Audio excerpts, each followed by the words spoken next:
আরে বিপ্লবী হবে, বিদ্রোহ করবে, একটু রক্ত রক্ত ছড়াবে না, তাই হয় নাকি?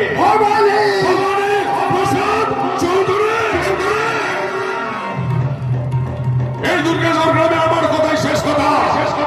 আমার কথা মেনে চলতে এই দুর্গেশ্বর গ্রামের প্রত্যেকটা প্রাণীবদ্ধ যখন যখন যারা যারা আমার নীতি না মেনে আমার বিরুদ্ধে বিষ বৃক্ষরোপণ করেছে না, সেসব বিষ বৃক্ষ নিঃসমূলে উৎখাত করে ফেলে দিত, কিন্তু মাত্র ভাবিনি বংশ। আপনিও ভুলে যাবেন না, শিয়ালের মতন ধূর্ত হলে হিংসটাতেই বাহাদুরি।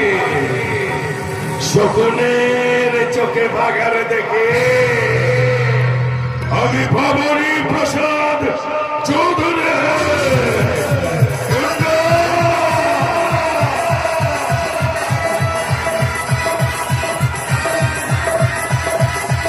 আরে খালি এত জমি কি করে ফেরত দিবে বলুন তো? জমি নিতে গেলে আমাকে তো কিছু দিতে হতো, তাই না?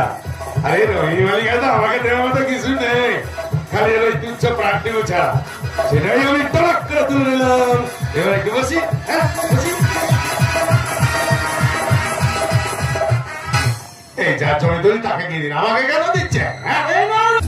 আমি কি সবাইকে জানিয়ে দিন তো যে ভবানী প্রসাদ আজ থেকে তাদের জমি ফেরত দেবে, তবে একটা শর্তে, জমির বদলে দিতে হবে সেই পরিবারের একজনের প্রাণ। কেন দিচ্ছে? আমি কি সবাইকে জানিয়ে দিন তো যে ভবানী প্রসাদ আজ থেকে তাদের জমি ফেরত দেবে, তবে একটা শর্তে, জমির বদলে দিতে হবে সেই পরিবারের একজনের প্রাণ। আপনি ঘাবড়াবেন না বংশ, আপনি হলেন এই জমিদার বাড়ির সবচেয়ে পুরনো কর্মচারী। জমির বদলে আপনাকে আপনার প্রাণ দিতে হবে না। আমি শুনলাম আপনার ওই পিন্তের গিন্নিমা, তার মেয়ে নাকি শহর থেকে লেখাপড়া শেষ করে গ্রামে ফিরছে। সেই যখন গ্রামে ফিরছে তাকে না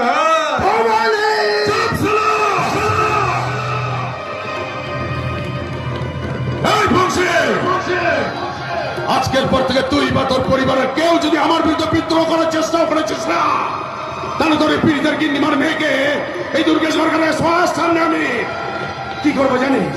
দেখবি দেখবি কি করবো, দেখবি।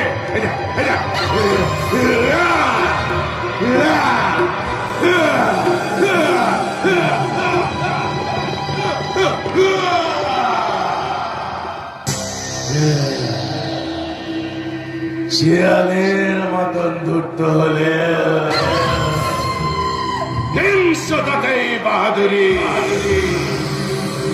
শকুনের চোখে ভাগার দেখে কেন দিচ্ছে? ভবানী প্রসাদ চৌধুরী। আরে ভয় বলে না।